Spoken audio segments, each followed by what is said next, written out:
Good day, you fine, tasty malt liquor lovers. Wait a minute. We're not doing malt liquor. We're doing Wild Card Wednesday. Wait a minute, you tasty malt maniacs. That's our good buddy Ralphie from Scotland. But anyways, I love that channel.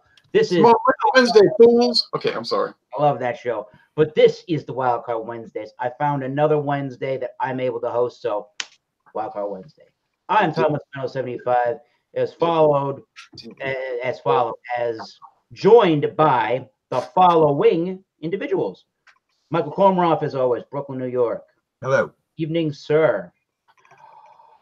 James P. Madonna from the state of New Jersey. Hello and good evening to James P. Madonna. Greetings. And a myth, the legend, Jay Terrio from Louisiana Beer Reviews from, yes, the great state of Louisiana. Hello, sir. And thank you all for stopping by and joining.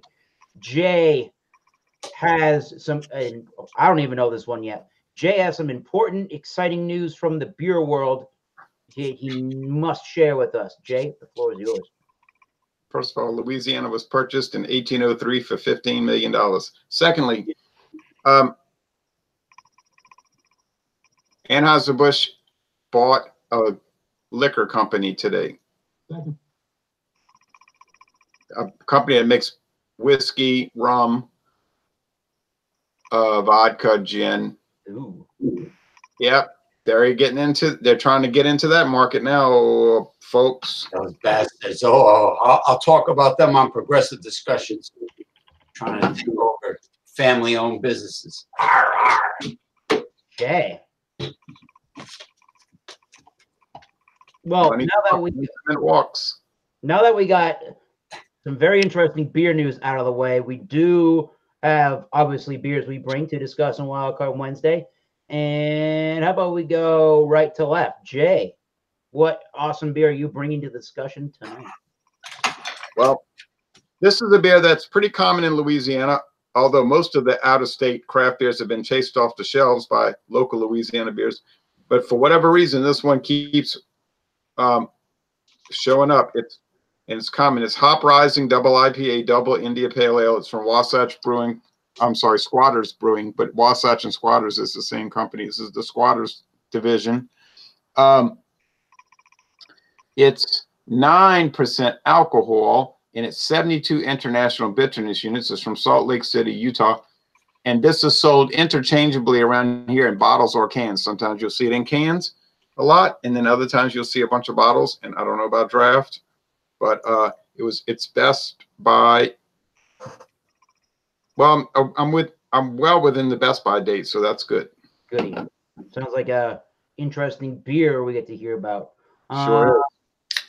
James P. Madonna has a very interesting sounding beer tonight. Yes, I do. 7 lucky bells. I have Orca. Even though I swore I won't bring any more Slavic beers, I got Orca Strong, 6.5% alcohol from Poland, and of course I was bringing non-Slavic beers in the past several weeks. Anyway, Jay mentioned it one time. I was going to bring Perla, which has honey in it, but it was a Pilsner. I'm not sure if Jay had ever had Perla. But, yes. My daughter and I did that honey beer, and we liked it. And I tried the Varka Strong one time, and guess where I bought it? On U.S. Highway 1 in New Jersey, by the way. Thank you. Well, we got tons of Polish immigrants in my area all of a sudden.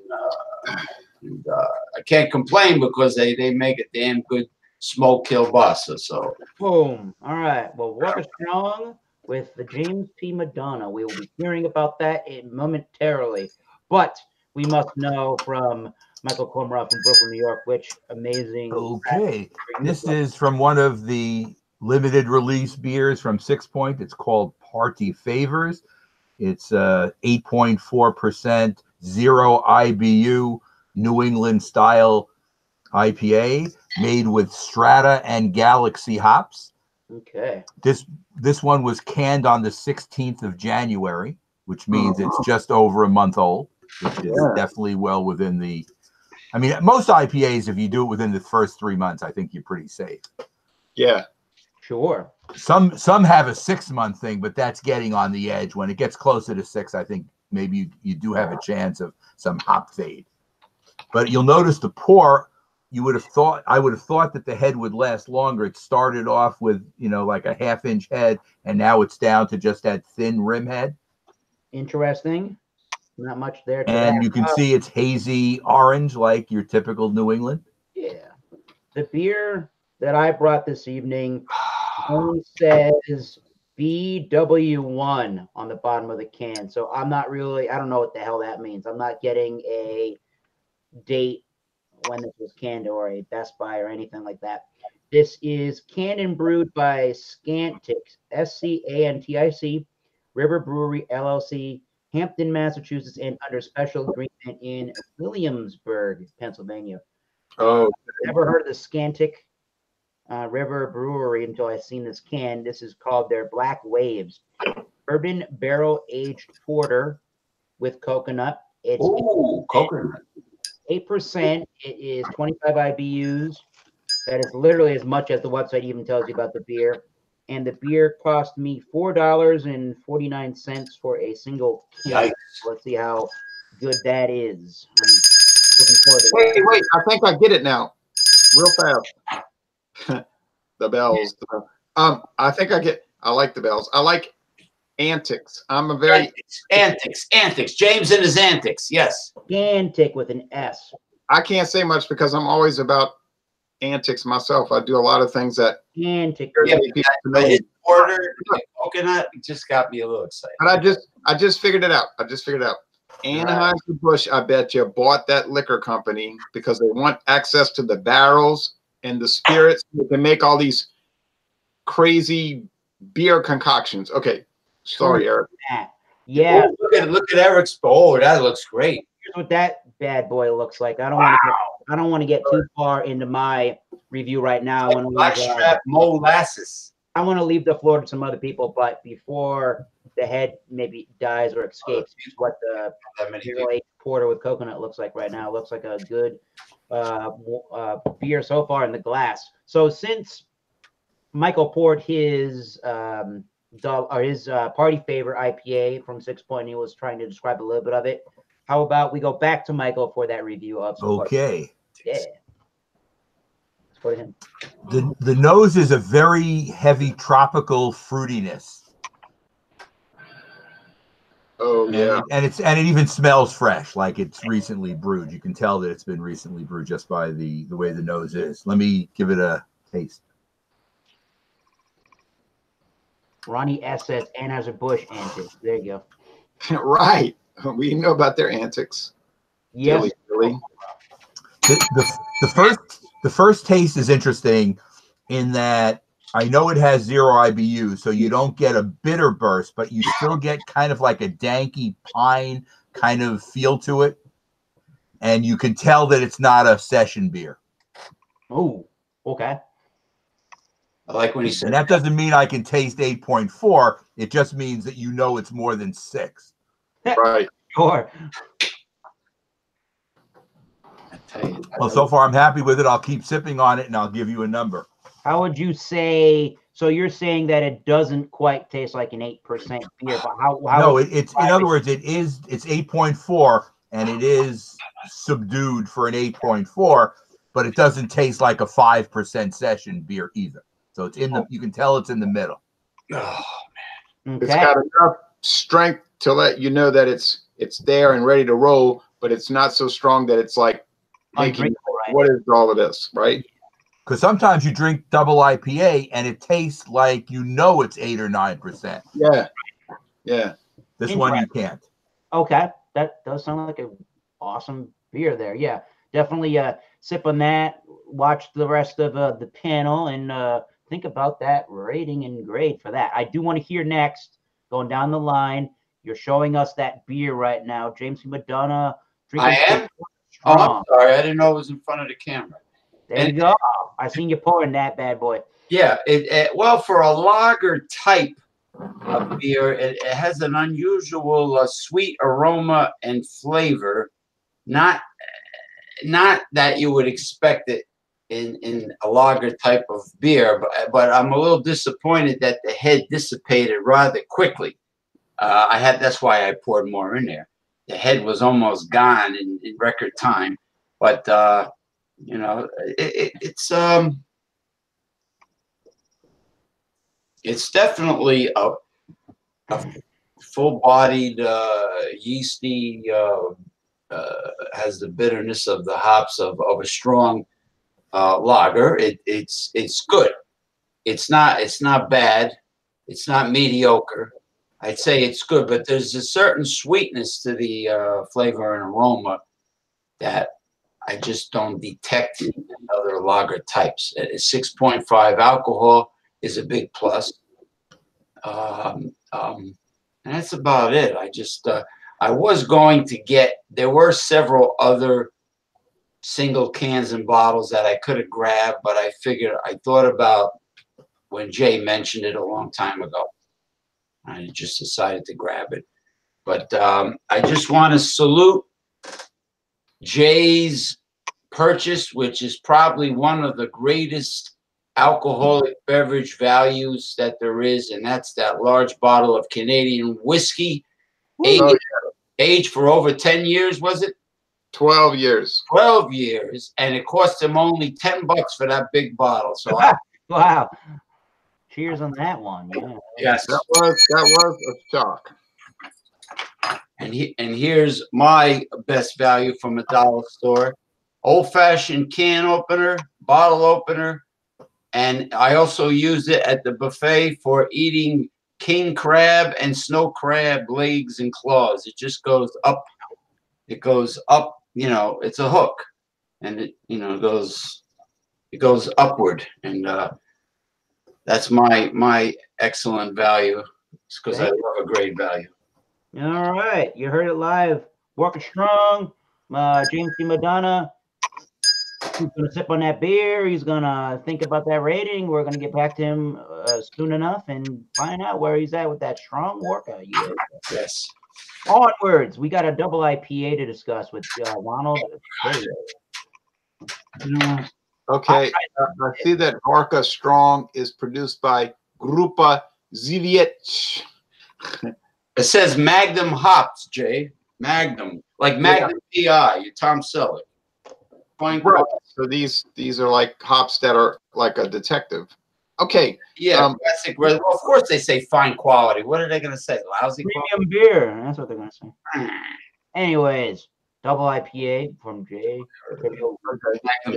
I was doing Vodka Strong. Actually, he looks like Tom Selleck. Actually, with that mustache. Where is he? There he is. He looks a little like Magnum PI. So anyway. That's a Kosk, yes. All right, now this one is dark orange. It has heavy glass lacing, as you can see.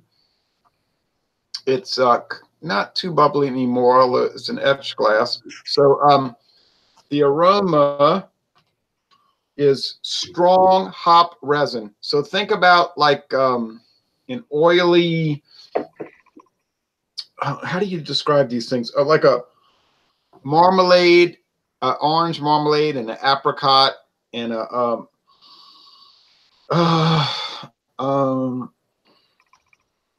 yeah, that's what it is. It's like in the sweet bread, white bread crust. It's hard to describe a double IPA if you're not drinking it. You know, like people will ask me describe it. I said no, you need to go buy it and drink it, and then you'll experience it yourself. Because it's better than me trying to give an inadequate description. Okay, now the flavor.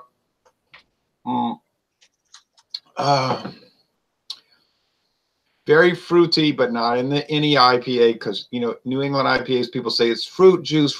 This is not like that.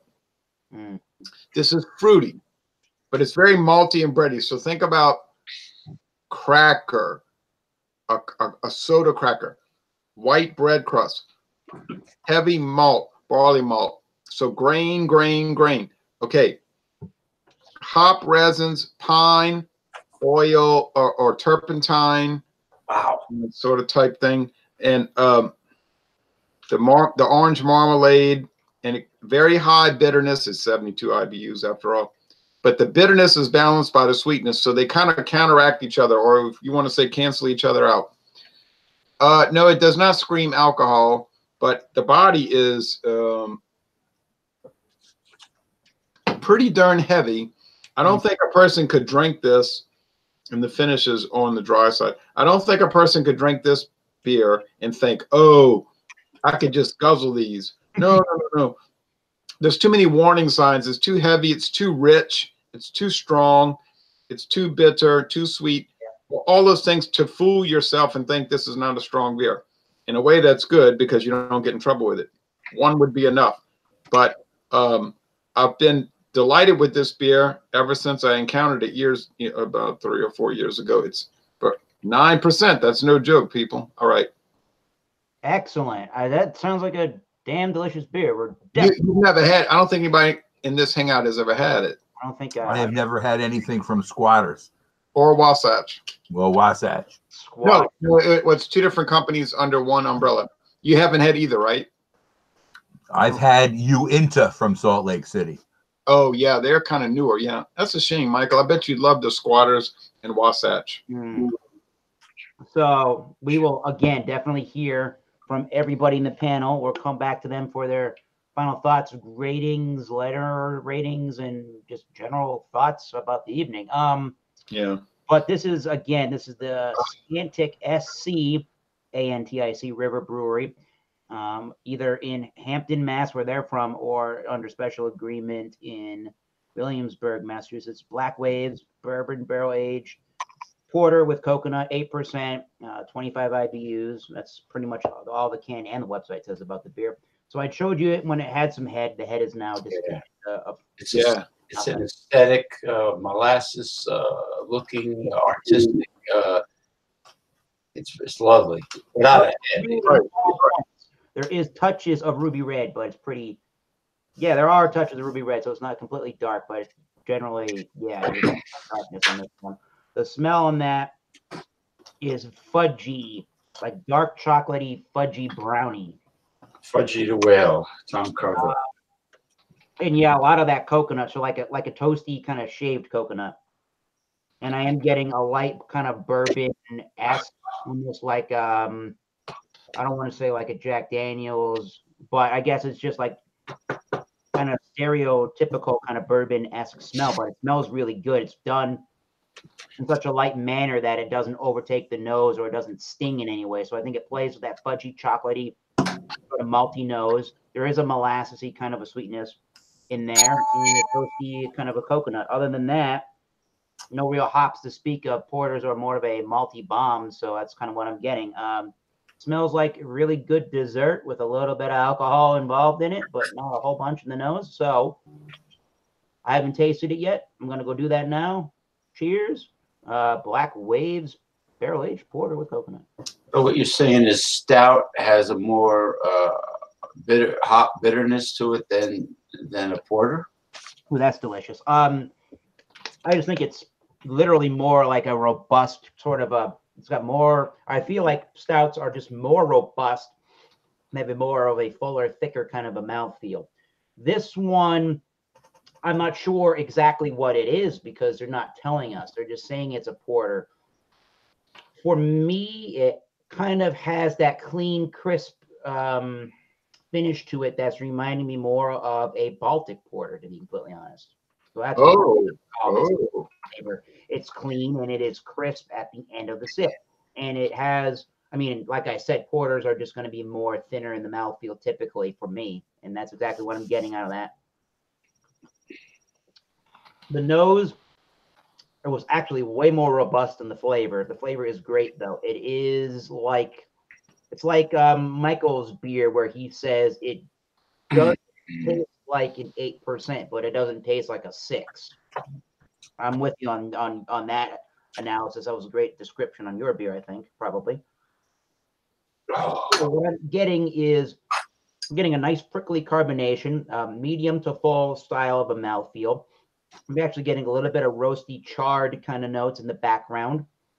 The background is, yeah, the background is definitely more fudgy and charred before it dries. I'm getting molasses type sweetness. I'm getting those toasty coconut notes. I'm getting some of this whiskey barrel note, but the whiskey is not a huge predominant factor in it. It's sort of just, it's kind of like hops inside of a lager beer, and like your standard adjunct lager. I think it's a real, like, the flavor of the bourbon and the bourbon barrel is very round. It just sort of gives it a nice roundness to the beer. It sort of holds it's sort of holding the sweetness in check, and it's sort of holding some smoky, toasty notes in check a little bit, if that makes any sense. It's just right there to round out the entire palate, which is really nice. It is a little bit sticky, not really too bad. It's again more reminiscent of like a Juviet's porter or any other kind of Baltic porters, but I think that's more of like a common mainstream one. So that's one I think of when I think of Baltic porters. Yeah, definitely moderate to full carbonation, but I was going to say from the moderate side. Obviously, because of that, it's crispness. It is fairly drinkable for what it is. I could not session this, but in general, it's just fairly drinkable for this style of beer. It does have a little bit of that 25 IBU, almost lactic sort of souring bitterness, a little bit kind of earthy. Maybe that's where the hops kind of come in more towards the end of the sip and the finish. And is it refreshing? No, not really, but I wouldn't say that this could not quench a thirst. If you were really thirsty, this isn't the worst style of barrel-aged beer if you're thirsty, but I still wouldn't say this is very thirst quenching. So far, so good. If you, for some reason, got yourself into New England and this beer was available and you had no idea if you would even like something barrel-aged, this is really thinner mouthfeel version, but it's really very easy, very approachable, and the bourbon and the alcohol do not cut your head off. So far, really just an easy drinking style of barrel-aged porter. So, yeah, I'm going to say so far so good, but I do want to hear what Michael Komaroff is thinking right now about party favors from 6 Point. I have decided to give it a 94, which is a solid A. All right. It's not top end, but it's quite good.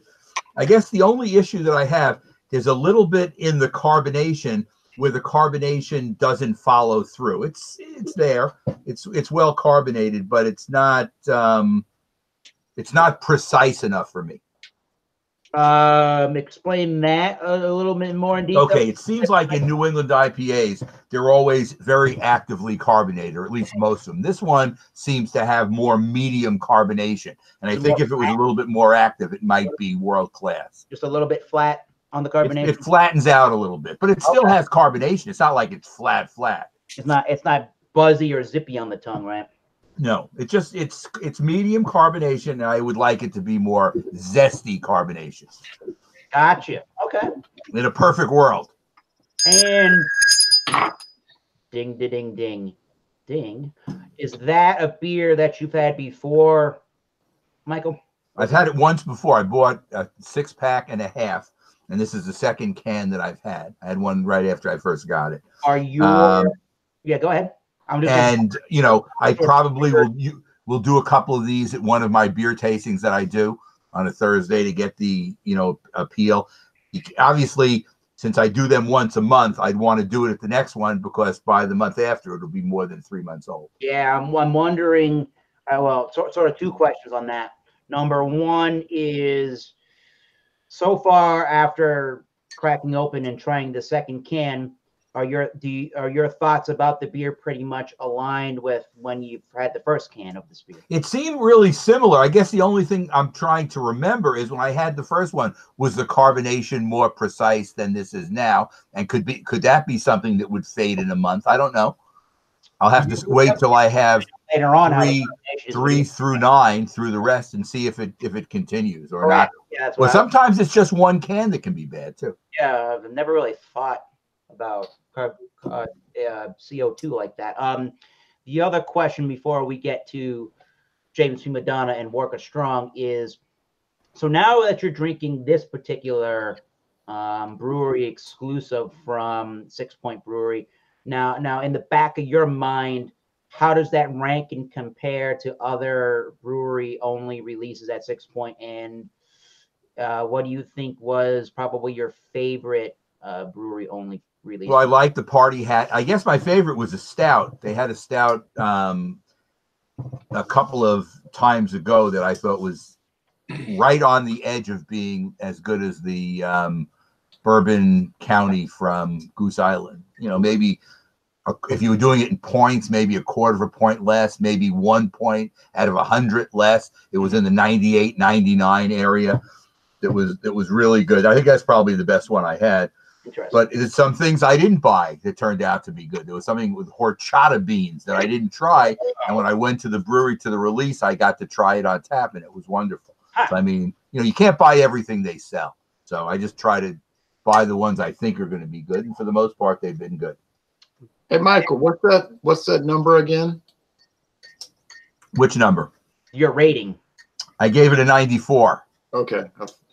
You know, I don't consider 94 world class. That's a solid A, but it's not an A plus. I go along with that. That's the way I look at it. Cool. You want my number, Eric, or James' number? Yeah, let's go to James. Let's go to James and work us strong. Yeah, we're gonna finish strong with the rating here. I changed my mind about the rating. I'm gonna lower it to an 87, a B plus, because this sweetness about it. Yep. It bothers me. I agree. I've had that before. I totally agree with that. There's something about it.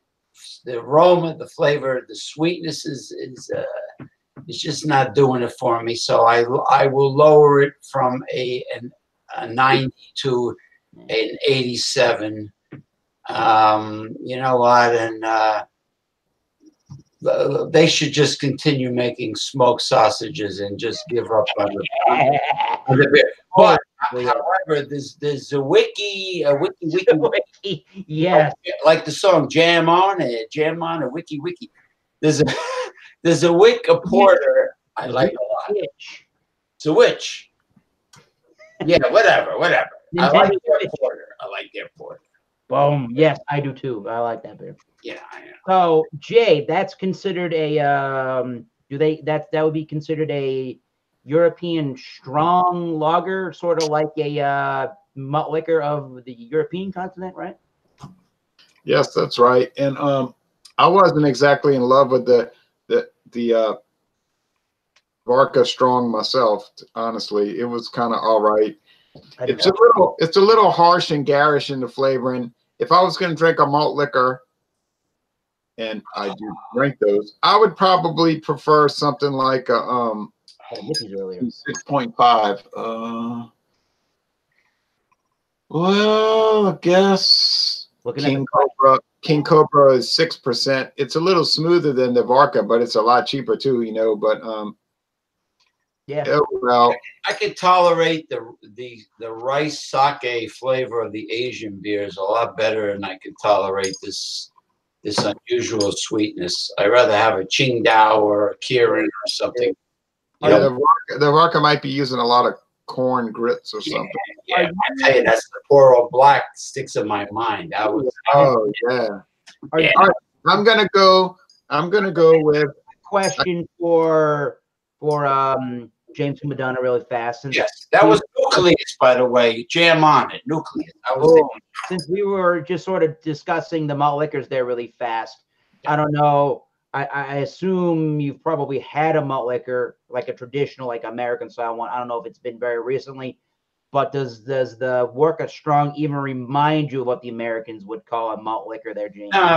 Well, it was the 1980s.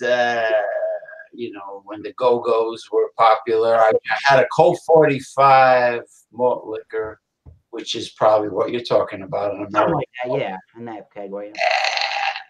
Yeah, there's a similarity to it, but would I have this again? No. I agree. I would get the porter. I'm not even going to try to pronounce it. Yeah, that's a pretty dark beer. Okay, I have to get off of this pretty soon due to Louisiana State University basketball related issues. Your turn is up anyway. One Busters?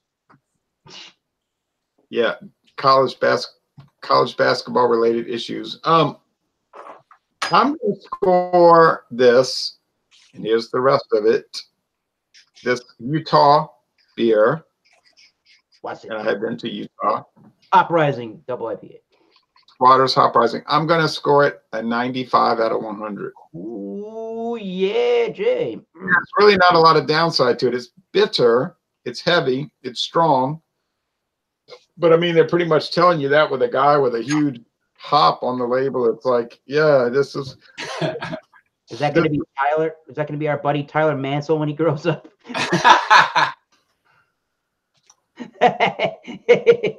You look like you'd be Leonard Skinner right there, Artemis Pyle. Remember who said that, Tyler? It wasn't me. Now,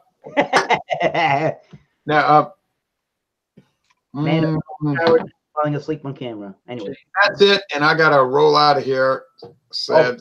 Oh, by the way, Jay, tomorrow morning I'm supposed to be filming at a raw dairy farm, organic, non-GMO, raw, certified raw milk dairy farm tomorrow.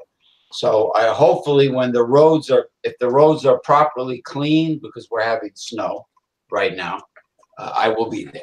But anyway. Okay. All right. Before you get off, Jay, can we count on you for Stout Sunday at 10:30 Eastern Time?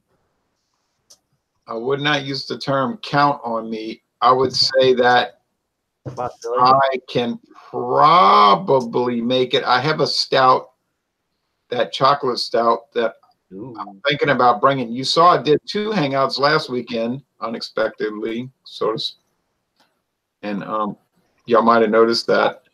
Because John is supposed to roll back into town tomorrow. I use the word roll back in literally because I know he's had a great trip. He's been in touch. You tell that pastor on Sunday that James P. Madonna says you're allowed to do Stout Sunday from inside the church. No, I think that would go badly. Yeah, and plus mass is at 7:30 Central Time, so do a holy hours. Yeah, it's hours before. I think it's a very good chance that I would join it. Yes, I think that's a pretty good chance I'll join that. You know, actually, what kind of wine they use for the holy wine? They used to use Brotherhood, believe it or not, back in the day. You mean sacramental wine? Yeah. Sacramental. I think they're using sherry. I think they're using sherry. Oh, the high star.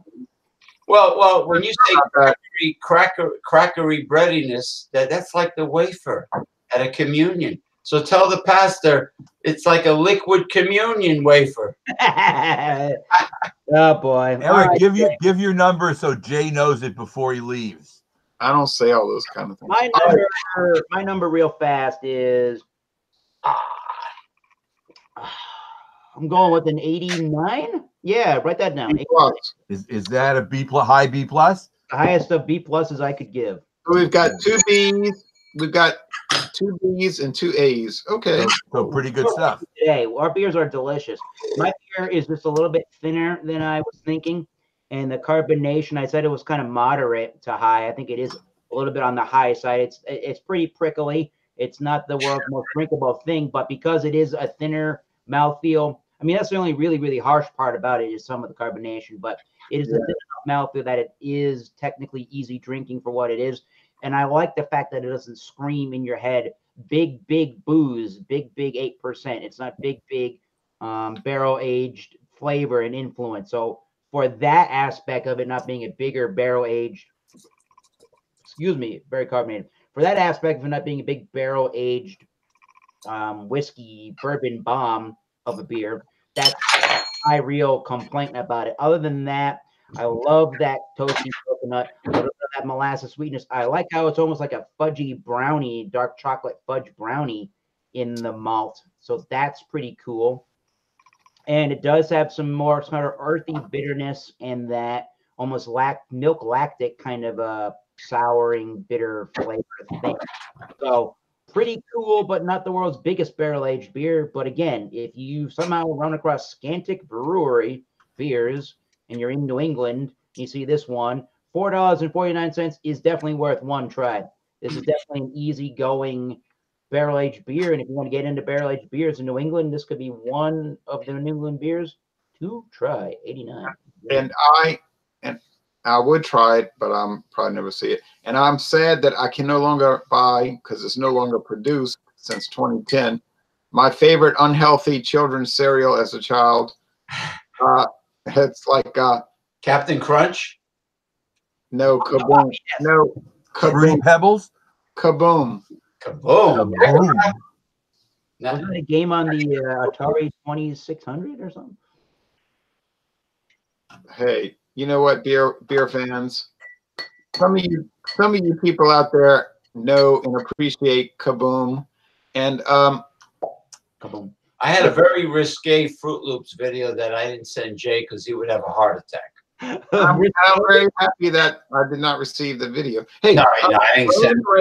anyway, I'm gonna put the rum on the shelf till tomorrow night, I think, because I'm feeling like that after the 9% ale, rum might not be necessarily a good idea. And so, yeah, sometimes discretion is the better part of valor. So, yes, sir. Yes. so And I had I had Madeira. I had Madeira before I drank this. So no, Like you that didn't drink. Bedford, You came on it. all the Portuguese people live. Hey, I finished off my table wine tonight, and so I have a bunch of dessert wines lined up, folks. I've got the Cribari, I've got the Parmesan, I've got the other Parmesan. So, and those are all what? Do we remember? 17 and 18%. Woo! I think Cribari should have made a label of him sitting in a Cribari, pacifier in his mouth. Well, before you go, That would be appropriately bizarre. before you go, Jay, you can certainly let the viewers know when the next Jay Terrio review, whether live or yeah. If you're gonna do some next thing that you're gonna do live, let us know when to tune in for that on your channel. Okay. Well, tomorrow I have a Dawn Busters planned, and that'll close out Canadian whiskey for a little while. And then tomorrow afternoon, due to scheduling, I'm reading the comment. I will get to that in a second. and tomorrow afternoon, due to scheduling issues, I'm going to do a second Dawn. Well, it won't be a Dawn Busters. It'll be a midday taste challenge, and that will be bourbon versus bourbon, which I think will be very interesting. And then I'll plan to do, or join, I should say, Stout Sunday on Sunday, obviously. And then next Tuesday, the 26th of February, we're planning to do another bourbon showdown. So we've got a lot of exciting things lined up. Eric, next Wednesday is band practice, or you're going to still be doing it, or you're not sure? Wednesday, I think Jay has got hosting duties. If you would like that, I got some band practice because the first week of March, I'm playing in the town of New London, Connecticut. We must be so maybe we'll do a Tuesday or a Thursday if we can. So next Wednesday, if I do the Wild Card Wednesday, I think I'll be showing up with either Schlitz beer or Pacifico. Oh God, Pacific. By the way, we have Lee Russell, aka Travis McGee, commenting. He says to Jay, I figured his favorite breakfast cereal would have been KK cornflakes. He says non-busters, and so Genie Lee Russell. And Ron S says real good ass comments, which is I'll definitely be yawning at 6 a.m. Oh, yeah, I never had KK cornflakes, but I'll be looking. No, I never heard of those. Sounds like they'd be pretty good. Ask him if he knows the Emerald Mystic. He'd like to. You know the Emerald Mystic there, Lee Russell. We know it's you, Lee Russell. The Emerald Mystic or the or Krampus. All right. Well, chatting. Does Lee Russell have any aliases? Yeah, Travis McGee's testing. Is Travis McGee an official alias? I'm not at liberty. I'm not at liberty to discuss that particular issue at this moment in time. Anyway, so Jay, I'll see you on Sunday, hopefully. All right. Oh my God. Cheers, Jay. Thanks. And y'all take care now. You too. Take care. Before we get off of this crazy show, see you later, Jay. There we go. I was going to check with Michael and with James C. Madonna, starting with Michael. What's going on in the world of Michael Komaroff, in the world of the crazy beer tastings that you do? What's going on with that? I have something going on Saturday, but some of the people in my group are being very irresponsible. But they do have other things going on in their lives, so I have to be understanding. Okay. Wives and children and the like, and other factors working, these little small incidentals. But I have one. Those wives and children. I got scorpions. What do I need kids for? I have one friend of mine who, is at the beach club too, and we try to do these sometimes off season, and he's in. So we'll at least have a 2-person thing for sure on Saturday. But there are 2 other people invited. They're taking us to the last minute. And if they both are no's, we're still going to do it. And it should be interesting. He's the guy, Frank, who always brings all that high alcohol stuff. And he likes, he likes having surprises. And I sent you this email when you get a chance to look at the 3 6-point releases. They're all resiny. So they have 2 of the 0 IBU things. And the last one is kind of like resin, but the IBUs are only 60. Resin is 103. So this is kind of a toned down resin with different hops called what's it called?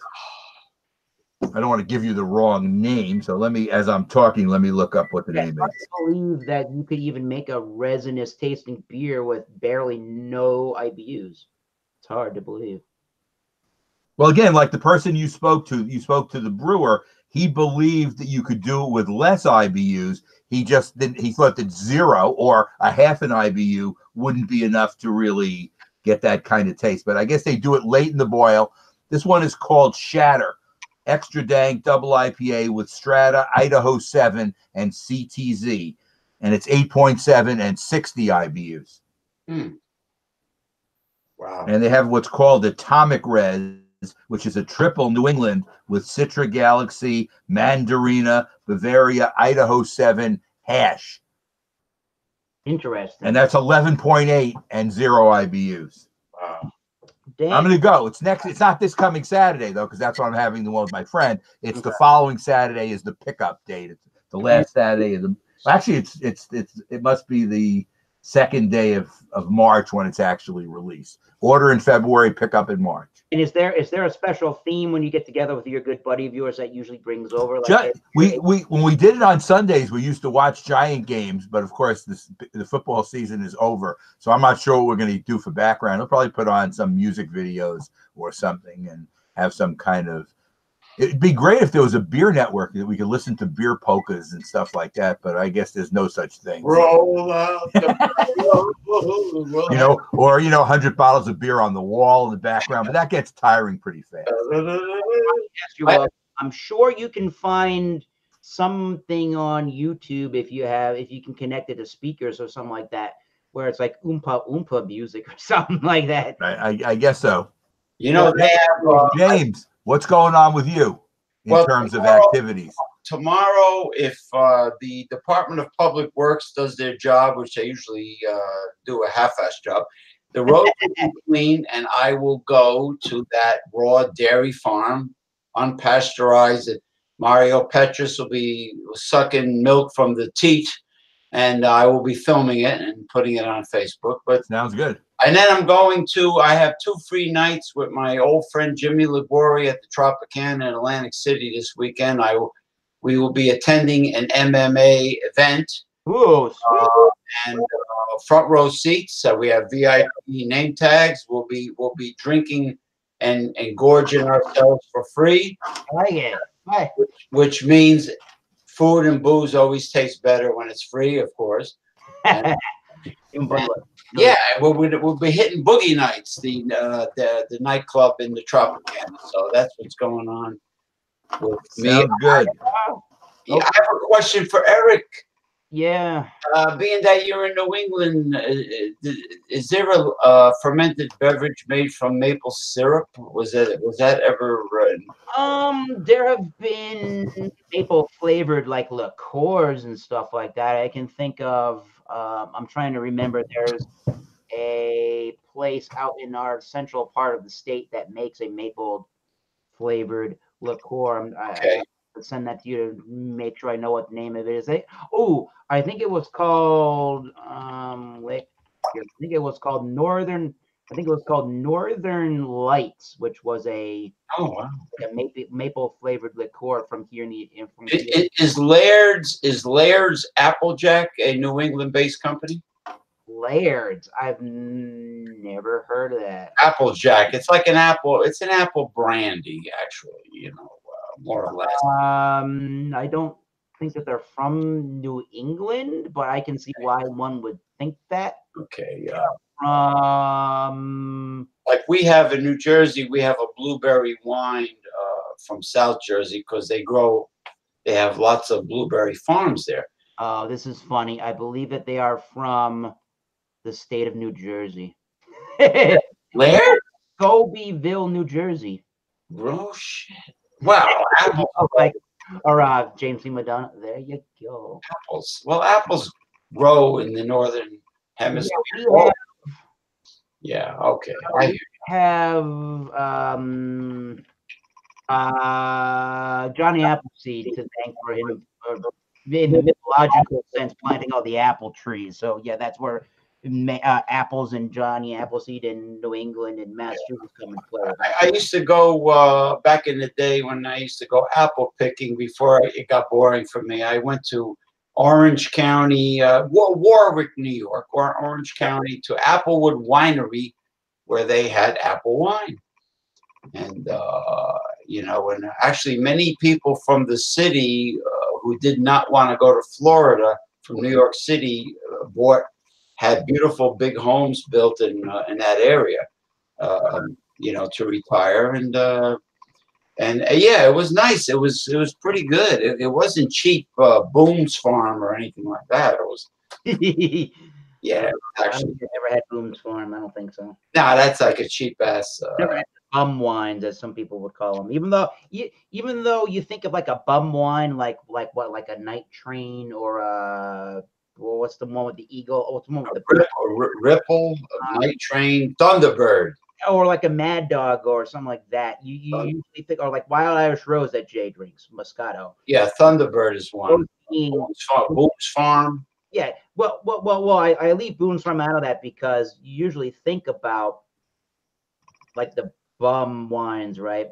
Citrus flavored wines being more of a higher ABV product. However, the Boone's Farm is like 6%, and it's still sort of, because it's citrus and it's wine, it's still considered in that same sort of a class of the wines, which is kind of crazy. I don't know why all really cheap, high ABV wines got to be citrus wine. What does that even mean? Well, my favorite wine, one aside from Yellowtail Shiraz, I like the Taylor Port.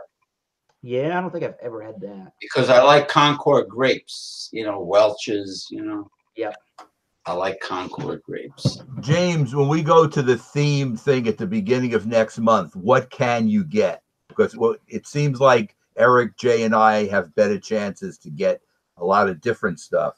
So, it seems like this local supermarket that has a liquor store tends to have, luckily, more porters and stouts than anything else, which I'm happy about.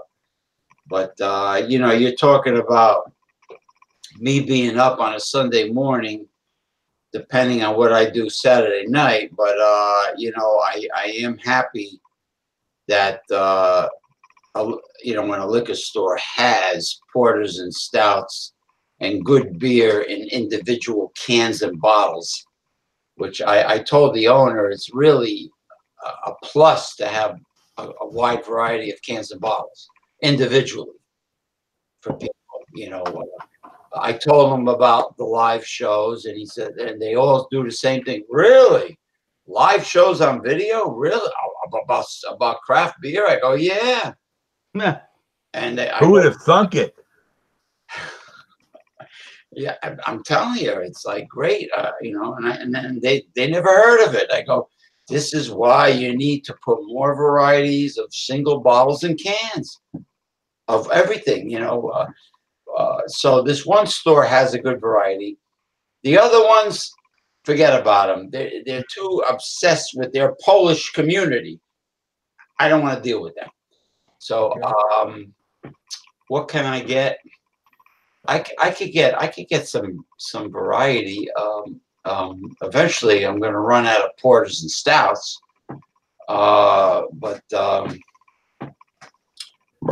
Excuse me. For Wild Card Wednesday, there's always hope.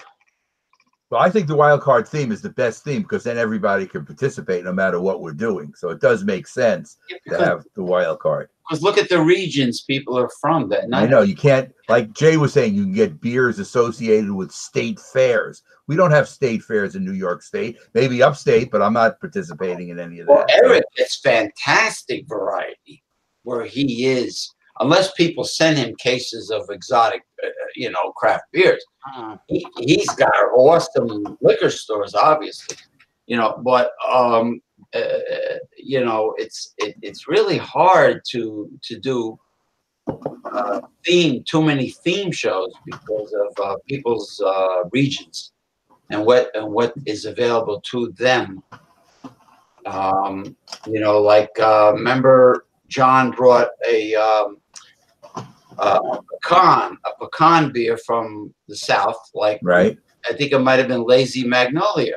Oh, that sounds about right. Yeah. Well, he was honest. I taste very little pecan in this beer. He gave a great review on it. But then again, he's in the South, so he has access to the Southern craft. Well, it was very similar with this barrel-aged porter that I had. I can clearly tell that it is barrel-aged, but it's not a giant note to the beer. So, I mean, it still has that note, but is it like really predominant in your face, like maybe Michael would say about the 5 or the 4 bean 6 point beers, or like Bourbon County Stout, or even a little bit more of a simpler but still kind of a complex beer in the New Holland Dragons?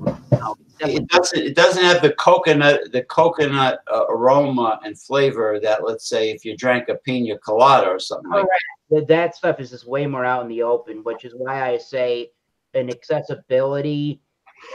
Accessible, I think, as far as if you've never had anything that's even remotely like it, and for some reasoning you were able to come across this Scantic Brewing Company Black Waves beer, you might find something about it that sort of intrigues you, and it could almost be a gateway into that style. But you have to be able to get into New England and find what for the rest of the country would probably call an obscure beer and a beer that you can't relate to. But I'm just trying to give you my best and most honest opinion on how it drinks in my glass today. Yeah, well, you get awesome variety, just like Michael gets a fantastic variety. And my food co-op is amazing, and it's in fairly small shelf space, but they're able to pile them up on these shelves. And like I say, when I do go into the basement, they always have some surprises. So it's a good thing, and I do enjoy being able to get a good variety there. For sure. Jeremy Vinson is still watching. Thank you, Jeremy. He says, I wish we could do, and that could certainly be a wild card Wednesday at the beginning of a month, whether if I do it or if Jay is able to do the Wednesday, if I'm absent from a Wednesday. He says, I wish we could do a Wednesday that is titled, Michael Cormorant's favorite, that is titled Our Favorite Macro Beers. We would get tons of views. And even if we did that theme and Michael was to bring a Pilsner Urquell, I think that would fit in that theme just fine. Well, I have an idea for Eric, for Thomas Metal 75. Yes, sir. Love Potion number 9. You ever think of just letting the show run a tad bit longer and have like a wild card Wednesday after hours hijinks, where the reason why I'm saying this is because a lot of intellect a lot of information But a live after show. shoots out when you close the show. When you go off the air, there's a lot of valuable information.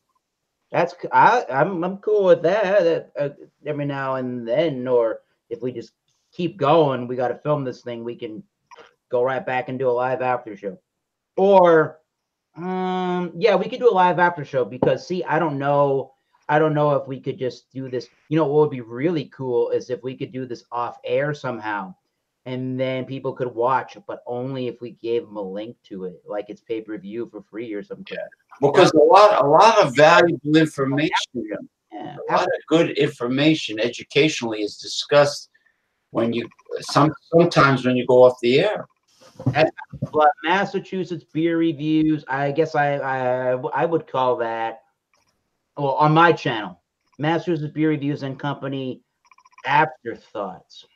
There you go. Yeah, hijinks is not a good word. Yeah, it could be a J version of the name, maybe. Yeah, hijinks is like me going, you know, like, you know what I mean? But I'm saying there's a lot of input.